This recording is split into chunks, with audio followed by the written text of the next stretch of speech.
حیض کا خون وہ ہوتا ہے جو جن کو ہم ماہواری کے ایام کہتے ہیں، ایام مخصوصہ، جس کو مینسز وغیرہ کہا جاتا ہے، اور یہ ڈیفائنڈ ڈیز ہوتے ہیں، ہر ہر خاتون کے حساب سے، اس کے مزاج کے حساب سے یہ مختلف ہوتے ہیں، اور اس کو پتہ ہوتا ہے کہ ایک مہینے میں اتنے دن مجھے یہ فیس کرنا ہوتے ہیں۔ دوسرا ہوتا ہے استحاضہ۔ استحاضہ یہ بیماری ہوتی ہے، یہ وہ حیض کا خون نہیں ہوتا۔ حیض کا خون بہت بلیک کلر کا اور بہت گاڑھا اور بدبودار ہوتا ہے، لیکن جو استحاضہ کا خون ہوتا ہے یہ سرخ رنگ کا ہوتا ہے اور پتلا ہوتا ہے، اور اس میں یلوش کلر بھی آ جاتا ہے۔ اس میں بھی اللہ کے نبی صلی اللہ علیہ وسلم نے یہ بات ارشاد فرمائی ہے کہ کیسے ڈفرینشیٹ کرو گی تم کہ یہ حیض ہے، یہ استحاضہ ہے۔ تو اس میں ایک طریقہ یہ بتایا کہ پانی کے اندر بیٹھنا، اور پھر اس کے بعد اگر پانی کے اوپر کچھ زرد رنگ آ جائے، الصفرہ وغیرہ، تو پھر یہ استحاضہ ہے، حیض نہیں ہے۔ تو نفاس کا خون جو ہے وہ بچے کی ولادت کے بعد ہوتا ہے، اور اس کی زیادہ سے زیادہ لمٹ 40 دن ہوتی ہے۔ اور ایک لفظ آئے گا ان حدیث میں، القدرہ۔ القدرہ کا ہوتا ہے براؤن رنگ یا مڈی کلر، میلا میلا رنگ، یعنی گدلا سا پانی، تو یہ بھی حیض نہیں ہے۔ اسی طرح سے سفرہ کی بات میں نے کر دی کہ یلو کلر یا یلو ڈسچارجز، یہ بھی حیض نہیں ہے، یہ استحاضہ ہے۔ تو اب احکامات ڈفر ہوتے ہیں، مختلف ہوتے ہیں۔ حیض کے اندر یہ ہوتا ہے کہ نہ نماز پڑھی جائے گی، نہ روزہ رکھا جائے گا۔ اسی طرح نفاس کے اندر بھی نہ نماز پڑھی جائے گی، نہ روزہ رکھا جائے گا۔ ہاں، روزوں کو بعد میں قضائی دی جائے گی، ریپیٹ کیا جائے گا، لیکن نمازوں کو ریپیٹ نہیں کیا جائے گا، یا جو نمازیں وہاں ان ایام میں رہ گئی ہیں ان کو دوبارہ سے نہیں پڑھا جائے گا۔ باقی جو استحاضہ کے اندر مسئلہ ہے، یعنی یہ بیماری ہے، تو اس کے اندر تھوڑی وضاحت اور تفصیلات ہیں۔ تفصیلات میں یہ ہے کہ اس دوران نماز بھی پڑھی جائے گی اور روزہ بھی رکھا جائے گا۔ اور نماز پڑھنے کے حوالے سے پھر 2-3 طریقے اللہ کے نبی صلی اللہ علیہ وسلم سے منقول ہیں، جو آپ نے گائیڈ لائن دی صحابیات کو۔ تو اس میں پھر پسندیدہ طریقہ یہ ہوتا ہے کہ 2 نمازوں کے لیے ایک غسل کر لیا جائے۔ ظہر اثر کو اکٹھا پڑھ لیا جائے ایک غسل کے ساتھ، مغرب عشاء کو اکٹھا پڑھ لیا جائے ایک غسل کے ساتھ، اور فجر کے لیے الگ غسل کر لیا جائے۔ یعنی 5 نمازوں کے لیے 3 غسل کیے جائیں گے، اور یہ واجب نہیں ہے، یہ افضل اولا بہتر بات ہے، لیکن یہ واجب نہیں ہے، یہ سمجھ لیجیے۔ واجب صرف اتنا ہے کہ وہ وضو کر لے ہر نماز کے لیے، لیکن یہ ایک مستحب عمل ہے کہ اچھا، بعض آگے آئے گا، بعض صحابیات تو ہر نماز کے لیے وضو کرتی تھی، غسل کرتی تھی۔ 5 نمازیں ہیں تو 5 غسل استحاضہ کی حالت میں، یعنی جس میں بیماری ہے۔ تو حالانکہ ایسی بات نہیں ہے، یہ بات ثابت نہیں ہے، ان کا اپنا عمل ہے۔ اللہ کے نبی صلی اللہ علیہ وسلم نے اتنی سختی نہیں کی، لیکن آپ نے اس عمل کو اپریشیٹ کیا ہے کہ 2 نمازوں کے لیے ایک غسل کر لیا جائے، پھر 2 نمازوں کے لیے غسل کر لیا جائے، اور ایک نماز کے لیے ایک کر لیا جائے۔ لیکن اس کو بھی آپ نے واجب نہیں کہا۔ اگر آپ واجب کہہ دیتے تو اس امت کی عورتوں کے لیے استحاضہ کی حالت میں 3 غسل 5 نمازوں کے لیے ضروری ہو جانے تھے، لیکن آپ نے واجب نہیں کہا، تو یہ ایک پسندیدہ چیز ہے۔ تو خیر، یہ ایک اوور ویو دیا میں نے آپ کو۔ اب ہم احادیث پڑھتے ہیں تو مزید چیزیں واضح ہو جائیں گی انشاءاللہ۔ باب الحیض، حیض کا باب۔ ان عائشہ رضی اللہ تعالی عنہ قالت، عائشہ رضی اللہ تعالی عنہ کہتی ہیں، ان فاطمہ بنت ابی حبیش، فاطمہ بنت ابی حبیش، کانت تستحاز، ان کو استحاضہ کی مرض تھی، یعنی یہ مریض تھی استحاضہ کی۔ تستحاز، استحاضہ، میں نے کہا استحاضہ اور حائضہ میں فرق ہے، حیض اور استحاضہ میں فرق ہے۔ تو استحاضہ یہ بیماری ہے، تو ان کو استحاضہ کی بیماری تھی۔ فقال لها رسول اللہ صلی اللہ علیہ وسلم، تو ان کو نبی صلی اللہ علیہ وسلم نے فرمایا، ان دم الحیض دم اسود یعرف، بے شک جو حیض کا خون ہے وہ سیاہ خون ہوتا ہے جو پہچانا جاتا ہے، آسانی سے پہچان سکتی ہے خاتون۔ فَإِذَا كَانَ ذَلِكَ فَامْسِكِي عَنِ الصَّلَاةِ، پس اگر یہ خون ہو حیض والا تو نماز سے رک جاؤ۔ فَإِذَا كَانَ الْآخَرُ فَتَوَضَّئِ وَصَلِّ، تو اگر دوسرا خون ہو اس کے علاوہ کوئی تو پھر وضو کرو اور نماز پڑھو. رواہ ابو داود و نسائی وغیرہ. وفی حدیث اسماء بنت امیس، اسماء بنت امیس کی حدیث میں ابو داود کے ہاں یہ ہے، یعنی حیض اور استحاضہ میں فرق کرنے کے لیے اللہ کے نبی صلی اللہ علیہ وسلم نے فرمایا وَلْتَجْلِسْ فِي مِرْكَنٍ، یہ کہ ایک پانی کے ٹب میں بیٹھ جائے، باتھ ٹب میں. فَإِذَا رَأَتْ سُفْرَةً، اگر وہ سفرہ دیکھے، یلوش کلر دیکھے، فوق الماء پانی کے اوپر، فَلْتَغْتَسِلْ لِلظُّهْرِ وَالْعَصْرِ، تو اسے چاہیے کہ وہ ظہر اور عصر کے لیے ایک غسل کر لے، غسلاً واحداً، ایک غسل. وَتَغْتَسِلْ لِلْمَغْرِبِ وَالْعِشَاءِ غسلاً واحداً، اور مغرب اور عشاء کے لیے ایک غسل کر لے. وَتَغْتَسِلْ لِلْفَجْرِ غسلاً واحداً، اور فجر کے لیے ایک غسل کر لے. وَتَتَوَضَّأَ فِي مَا بَيْنَ ذَلِكَ، اور اس کے درمیان وہ وضو کر لے. یعنی یہ وہ طریقہ جو میں نے ابھی بتایا کہ دو دو نمازوں کو جمع کر کے، دو نمازوں کے لیے غسل، پھر دو کے لیے غسل، پھر فجر کے لیے ایک غسل. اچھا، اس میں مزید تھوڑی تفصیل ہے. وہ تفصیل یہ ہے کہ ظہر اور عصر کو پڑھنا اپنے اپنے وقت پر ہے، لیکن اس کو قریب قریب کر لیں. یعنی ظہر آخری وقت میں ادا کی جائے اور عصر اول وقت میں ادا کی جائے، تو دیکھنے میں یوں لگے گا کہ یہ دونوں جمع ہو رہی ہیں، لیکن یہ جمع سوری ہوگی. صورتاً ہمیں جمع لگ رہی ہوگی اور حقیقتاً یہ جمع نہیں ہوں گی، کیونکہ حقیقتاً جمع کرنے کے لیے کوئی بہت عذر چاہیے ہمیں، جیسے بارش ہے، یا پھر بہت شدید مرض ہے، یعنی شدید مرض کہ جس میں ہمت نہیں ہوتی مریض کے پاس، یا پھر سفر ہے، تو اس میں پھر جمع حقیقی ہوتی ہے کہ ظہر کے اندر ہی عصر پڑھ لو، عصر کے اندر ہی ظہر پڑھ لو. ٹھیک ہے، تو یہ جمع حقیقی ہے. تو جو حدیث میں آتا ہے نا کہ اللہ کے نبی صلی اللہ علیہ وسلم نے، آگے ہم پڑھیں گے کہ بغیر عذر کے جمع کی ہے، تو وہ جمع سوری ہے، جو ہمیں دیکھنے میں اس کی تصویر ایسے لگتی ہے جیسے وہ جمع ہے، لیکن وہ جمع نہیں. اچھا، اسی طرح مغرب اور عشاء کو بھی، مغرب کو تھوڑا لیٹ کر کے، عشاء کو تھوڑا اول وقت میں پڑھ کے، دیکھنے میں لگے گا جمع ہو رہی ہیں، لیکن یہ اپنے اپنے وقت پر ہوں گی اور جمع سوری ہوگی صاد کے ساتھ، اور اس کے لیے غسل. اور پھر اسی طرح فجر کے لیے غسل. اور یہ جو ہے نا وَتَتَوَضَّأُ فِي مَا بَيْنَ ذَلِكَ، اس کے درمیان جو کچھ ہے اس پر وہ وضو کر لے. اس کا معنی یہ ہے کہ درمیان میں اگر کوئی نفل پڑھنے ہیں، نوافل وغیرہ پڑھنے ہیں، تو اس کے لیے وضو کر لے، یا کوئی ایسی چیز ہے جس کے لیے وضو شرط ہے تو پھر وہ وضو کافی ہوگا، پھر غسل کی ضرورت نہیں ہوگی. لیکن حقیقت یہ ہے کہ یہ طریقہ نبی صلی اللہ علیہ وسلم کا پسندیدہ طریقہ ہے، اور ہر نماز کے لیے وضو کر لینا یہ جواز کا طریقہ ہے، اور اس طرح طہارت حاصل ہو جاتی ہے. اگلی حدیث حمنہ بنت جحش رضی اللہ تعالی عنہ سے ہے. قالت کہتی ہے کنت استحاذ حیضۃ کثیرۃ شدیدۃ، میں استحاضہ کے مرض میں بہت شدت کے ساتھ مبتلا تھی.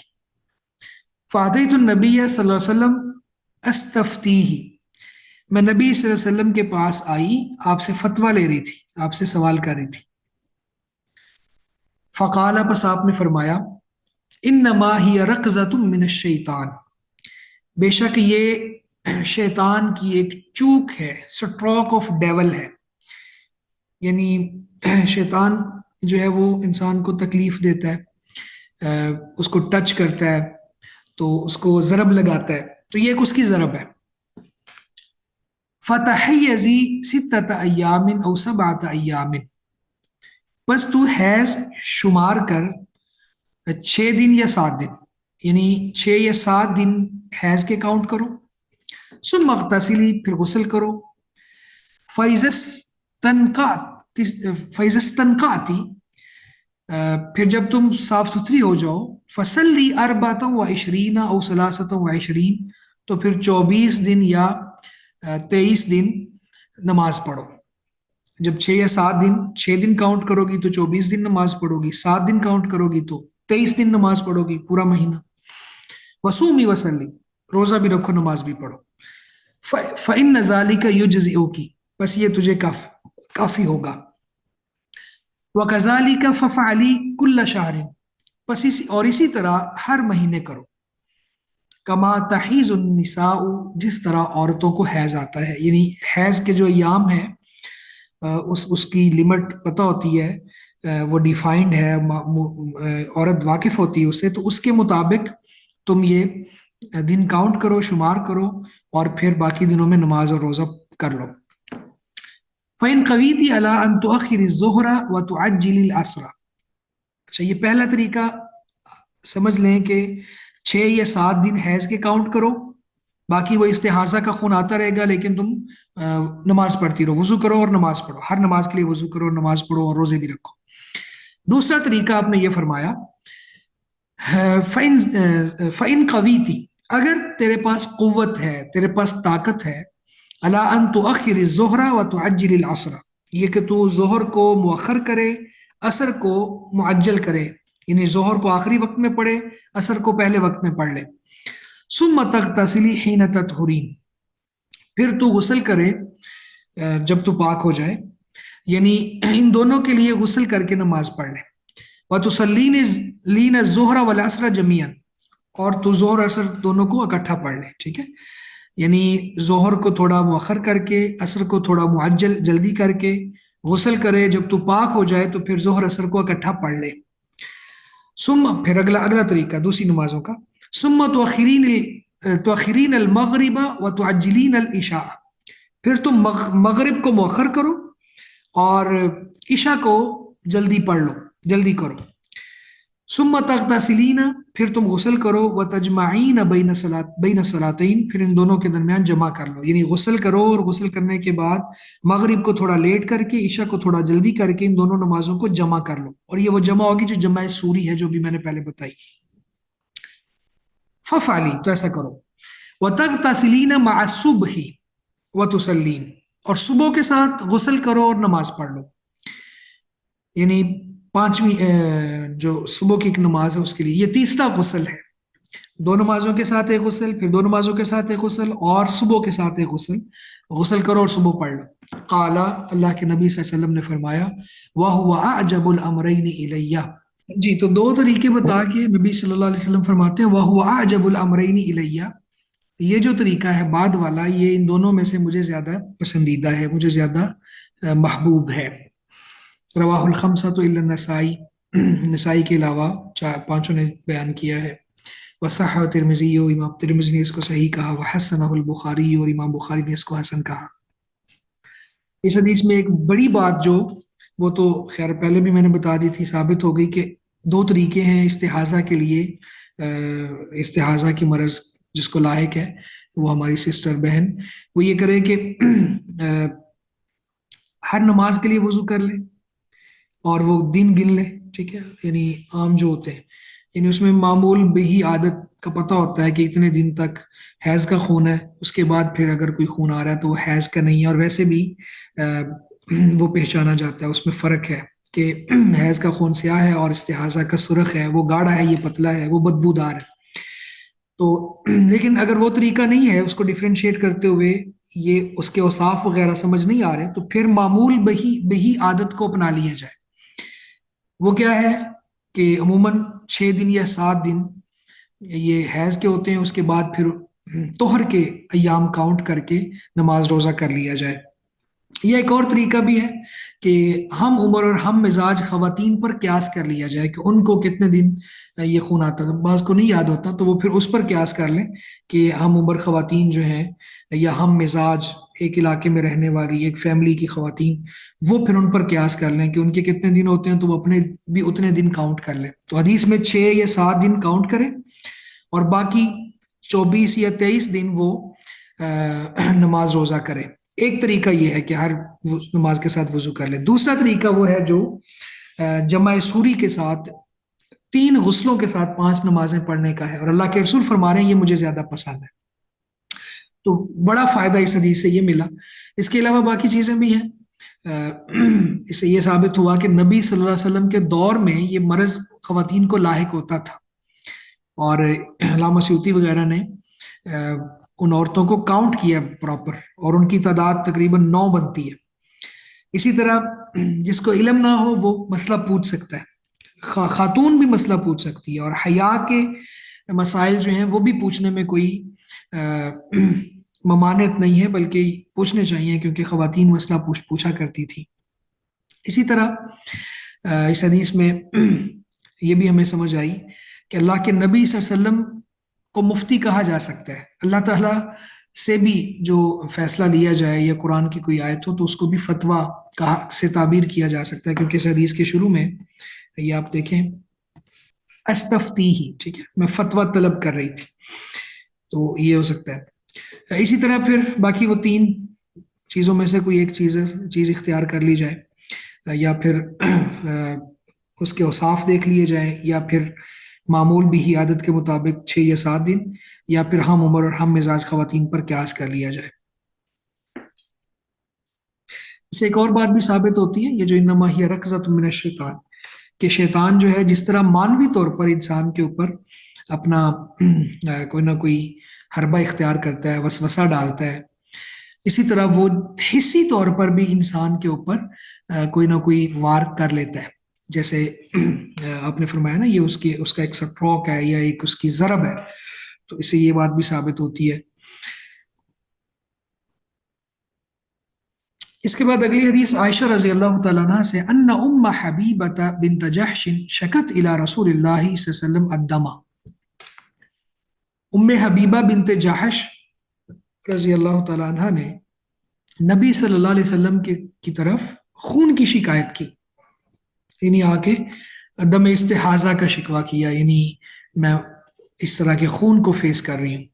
فقالا، تو آپ صلی اللہ علیہ وسلم نے فرمایا، کسی قدر ما کانت تحبسکی حیضتکی، کسی رکو، یعنی نماز روزے سے رک جاؤ، قدرہ اتنی مقدار، ما کانت تحبسکی جتنا تم گمان کرتی ہو، حیضتکی اپنے حیض کو، یعنی جو تم اپنے حیض کے ایام کو شمار کرتی ہو، سمجھتی ہو کہ اتنے دن ہے، اتنے دن نماز روزے سے رک جاؤ، ثم اغتسلی، پھر غسل کر لو، اور غسل کر کے پھر ہر نماز کے لیے وضو کر لو۔ وفی روایت البخاری، البخاری کی روایت میں وتوضئی لکل صلاۃ، اور ہر نماز کے لیے وضو کر لو، یہ اضافہ بھی موجود ہے، وہ صحیح مسلم کی تھی اور یہ صحیح بخاری میں اضافہ ہے۔ وہی لابی داود وغیرہ من وجہ آخر، اور یہ ابو داود وغیرہ میں بھی ایک اور سند کے ساتھ مروی ہے۔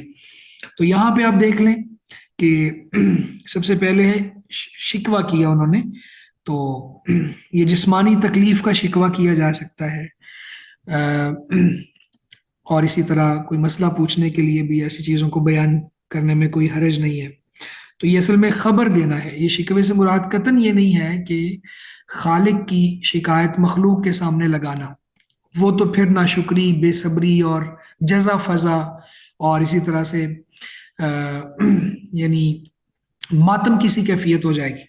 یہ صرف اتنا ہے کہ مسئلہ پوچھنے کی غرض سے یا علاج کروانے کی غرض سے کوئی اس طرح کی بات بتانا، ٹھیک ہے، تو یہ شکوہ تھا۔ تو جب انہوں نے فرمایا تو اللہ کے نبی صلی اللہ علیہ وسلم نے پھر یہ بات ارشاد فرما دی کہ آپ اپنے حیض کے ایام کو شمار کرو، پھر غسل کرو، اور ہر نماز کے لیے ایک وضو کر لو۔ اس کے بعد اگلی حدیث ام عطیہ رضی اللہ تعالیٰ عنہ سے ہے، قالت کہتی ہیں، کن لا نعد القدرۃ والسفرۃ بعد الطہر شیئا، کننا بے شک ہم، لا نعد نہیں شمار کرتی تھی، القدرۃ گدلے رنگ کے پانی کو، یا جیسے میں نے پہلے کہا مڈی کلر، براؤن رنگ کا جو خون ہے، والسفرۃ اور زرد رنگ کو، بعد الطہر شیئا طہارت کے بعد کچھ بھی، یعنی ہم مٹیالے رنگ کے یا زرد رنگ کے پانی کو طہارت کے بعد، طہر کے بعد کاؤنٹ نہیں کرتی تھی، کچھ بھی نہیں سمجھتے تھے، یعنی اس کی وجہ سے ہم نماز روزے سے نہیں رکتی تھی، یہ ہے معنی، یعنی استحاضہ کے خون کی وجہ سے نہ نماز چھوڑی جائے گی نہ روزے سے رکا جائے گا۔ اس کے بعد اگلی حدیث انس رضی اللہ تعالیٰ عنہ سے ہے، ان الیہود کانوا اذا حاضت المرأة فیہم لم یآکلوها۔ انس رضی اللہ تعالیٰ عنہ کہتے ہیں کہ بے شک یہود جب ان میں کوئی عورت حائضہ ہو جاتی، لم یآکلوها، تو اس کے ساتھ کھاتے پیتے نہیں تھے۔ فقال النبی صلی اللہ علیہ وسلم، تو نبی صلی اللہ علیہ وسلم نے فرمایا، اصنعوا کل شیء الا النکاح، کہ تم ہر کام کرو سوائے نکاح کے،